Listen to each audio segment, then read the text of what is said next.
Hi అండి. అందరికీ నమస్కారం. Welcome to my channel. ఈ వీడియోలో ఇప్పుడే అందిన వార్త ఉద్యోగులకు, పెన్షనర్లకు భారీ ప్రభావం ఉంది దీనివల్ల. మరి ఇదేంటనే పూర్తి వివరాలు వీడియోలో తెలుసుకుందాము. వీడియో ఎక్కడే గాని స్కిప్ చేయకుండా ఎండ్ వరకు చూసేయండి. అప్పుడు ఇన్ఫర్మేషన్ పూర్తిగా అర్థమవుతుంది.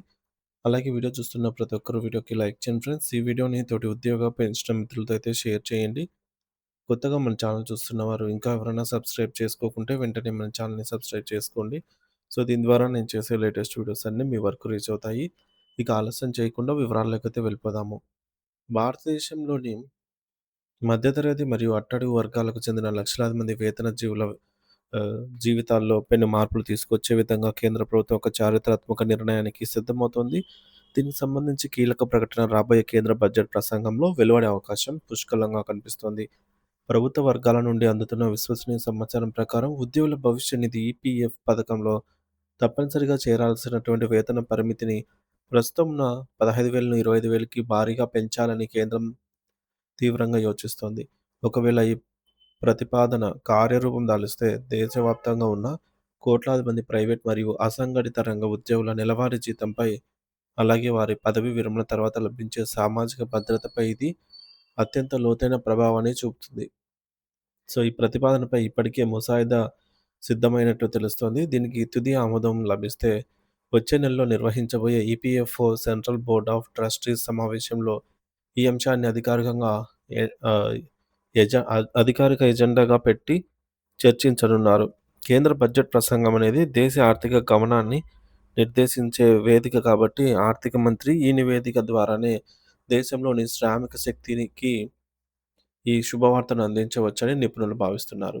ఈ మార్పులను కేవలం ప్రకటించడమే కాకుండా కొత్త ఆర్థిక సంవత్సరం ప్రారంభమయ్యే ఏప్రిల్ 1వ తేదీ నుండి అమల్లోకి తీసుకురావాలనే పట్టుదలతో ప్రభుత్వం ఉన్నట్టు సమాచారం. తద్వారా కొత్త బడ్జెట్ లెక్కల్లో ఇది ప్రతిబింబిస్తుంది. ప్రస్తుతం ఉన్న నిబంధనల ప్రకారం ఏ ఉద్యోగి అయినా సరే నెలకు 15,000 లోపు ప్రాథమిక వేతనం పొందుతూ ఉంటే వారు ఖచ్చితంగా ఈపీఎఫ్ పరిధిలోకి రావాల్సి ఉంటుంది. కానీ 2014 సంవత్సరం నుండి ఈ పరిమితిలో ఎటువంటి మార్పులు జరగలేదు.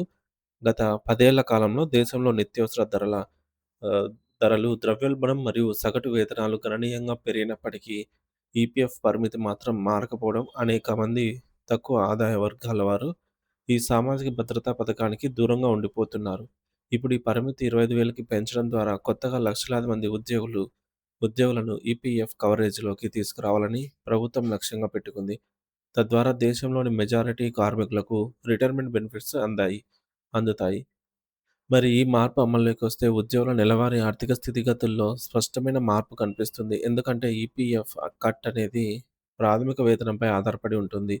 ఉదాహరణకు గతంలో ఒక ఉద్యోగి గరిష్టంగా రూ. 15,000కి పైగా 12% మాత్రమే ఈపీఎఫ్ కింద కట్ అయ్యేది. కానీ ఇప్పుడు ఆ పరిమితి 25,000 అయితే ఆహ్, అదే ఉద్యోగి వేతనం 12% నుంచి గరిష్టంగా 3,000 వరకు కట్ అయ్యే అవకాశం ఉంది.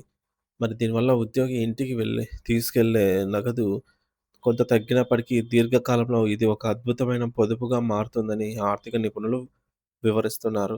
రిటైర్మెంట్ సమయంలో లభించే మొత్తంపై చక్రవడ్డీ ప్రభావం వల్ల వీరిప్పుడు చేసే చిన్న త్యాగం భవిష్యత్తులో మీ ఆర్థిక స్వేచ్ఛకు పునాది వేస్తుంది. ఇదే సమయంలో యజమానులపై కూడా ఈ నిర్ణయం తీవ్ర ప్రభావాన్నయితే చూపుతుంది. ఎందుకంటే ఉద్యోగి వాటాకు సమానమైన వేతన మొత్తాన్ని 12% కంపెనీలు కూడా తమ సొంత నిధుల నుండి చెల్లించాల్సి ఉంటుంది. వేతన పరిమితి 25,000కి పెరగడం వల్ల ముఖ్యంగా తయారీ రంగం, వస్త్ర పరిశ్రమ మరియు ఐటీ అనుబంధ సేవల వంటి కార్మిక ఆధారిత రంగాల్లో పనిచేసే వ్యవస్థకు జీతాల వ్యయం ఒక్కసారిగా పెరుగుతుంది. ఇది కంపెనీల లాభదాయకతపై స్వల్ప ప్రభావం చూపినప్పటికీ ఉద్యోగుల సంక్షేమం దృష్ట్యా ఇది తప్పనిసరి అని విశ్లేషకులు చెబుతున్నారు.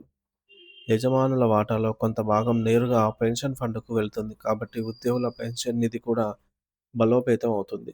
కేవలం పీఎఫ్ నగదు మాత్రమే కాకుండా ఈపీఎఫ్‌ఓ ముడిపడి ఉన్న ఇతర ప్రయోజనాలు కూడా ఈ కొత్త సీలింగుకు అనుగుణంగా మారిపోతాయి. ఇందులో ప్రధానంగా ఎంప్లాయీస్ పెన్షన్ స్కీమ్ ఈపీఎస్ మరియు డిపాజిట్ లింక్డ్ ఇన్సూరెన్స్ ఈడీఎల్ఐ అనే 2 కీలక పథకాలున్నాయి. వేతన పరిమితి పెరగడం వల్ల ఉద్యోగులకు భవిష్యత్తులో వచ్చే నెలవారీ పెన్షన్ మొత్తం గణనీయంగా పెరుగుతుంది. అలాగే ఏదైనా అనుకోని ప్రమాదం జరిగి ఉద్యోగి మరణిస్తే వారి కుటుంబానికి లభించే బీమా ఈడీఎల్ఐ పరిమితి కూడా సవరించిన వేతనానికి అనుగుణంగా పెరుగుతుంది.